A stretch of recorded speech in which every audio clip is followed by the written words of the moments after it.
it's Lisa from ToCreateAWebsite.com, and I'm finally doing a video on how to get more YouTube subscribers. I get this question so much, so I'm going to do this two-part video. Alright, so my first tip, using the YouTube keyword tool. A lot of people don't even know this tool exists, and you can get to it by Googling YouTube keyword tool. I don't ever know how to navigate through YouTube to find it, so I just Google it and then bookmark it. But the importance of using this tool is it's sort of like the Google AdWords keyword tool, where you can see how people are searching for certain phrases and how many times that phrase is searched for, so you know what keywords to target in your titles and your descriptions and your keywords for your videos. Because what some people don't realize is that YouTube search engine optimization is so much easier than Google, because there's so much less competition.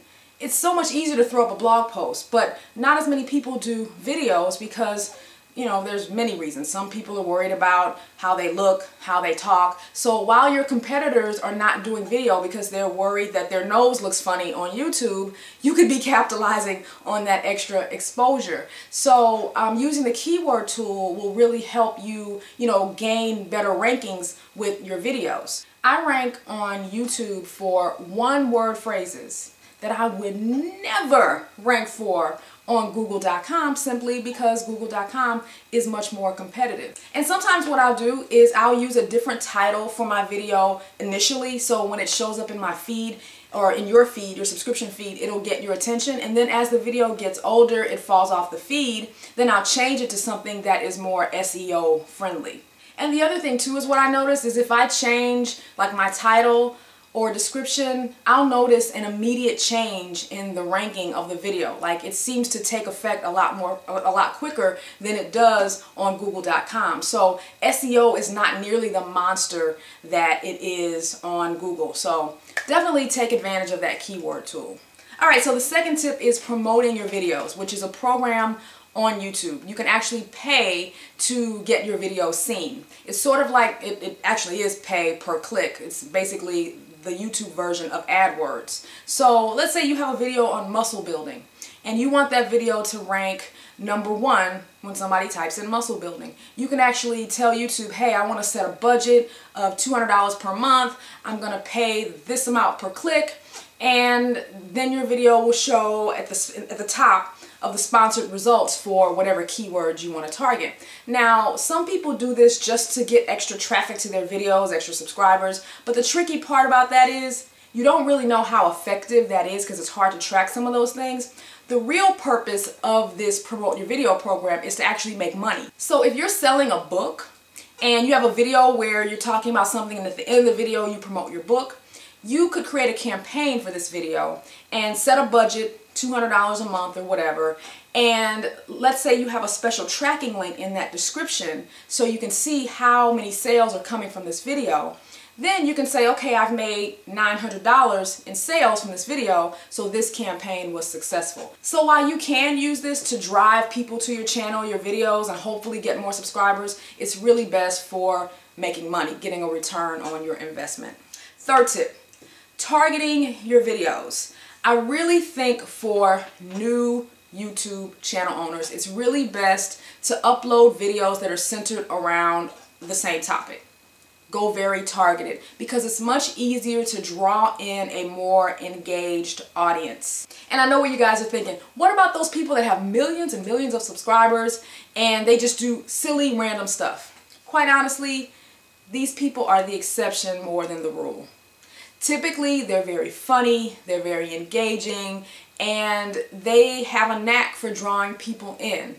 Most people, including myself, we need to know our swim lanes and stay in our swim lanes. Pick a topic, something you know a lot about, and focus there.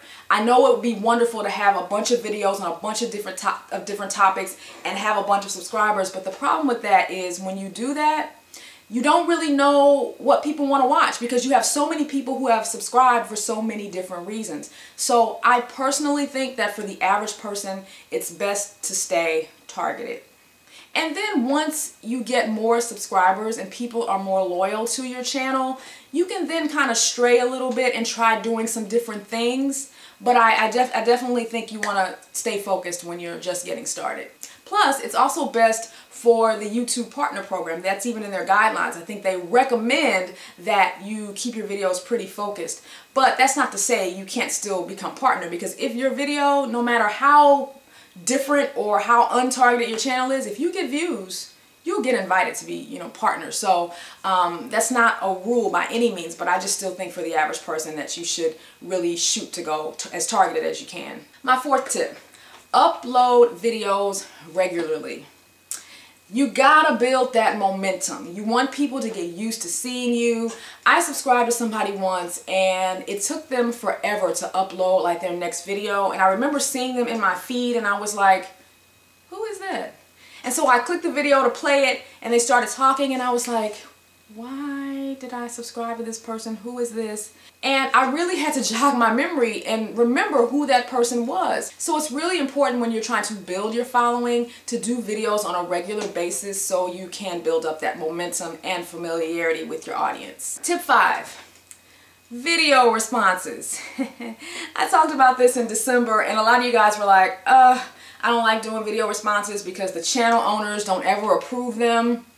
I know I'm kind of bad about that. I need to get better about that. I guess there's some way I can set it up to where I get an email notification because that's really what's going on with that. Sometimes I don't see them until much later. But the key with doing video responses, you guys, is you got to do the response the day the video comes out or the next day, because that's when most videos get the majority of their traffic, unless it goes viral or it starts getting found in YouTube search. But if you wait until the video is like 6 months old, it's getting, 2, 3, 4 visits a day, you're going to get much less exposure for your response. And also you got to change the title up. I rarely look at responses on different videos, but if the person has a good title, I'm much more likely to click just to see what that person has to say.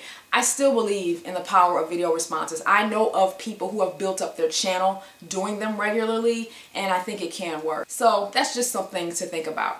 Alright guys, so those are the first 5 tips. Stay tuned for the next video where I'm going to talk about the importance of doing playlists on your channel. And I'll also talk more about how I got so many subscribers to my channel. So click the link here and I'll see you in the next video. Bye.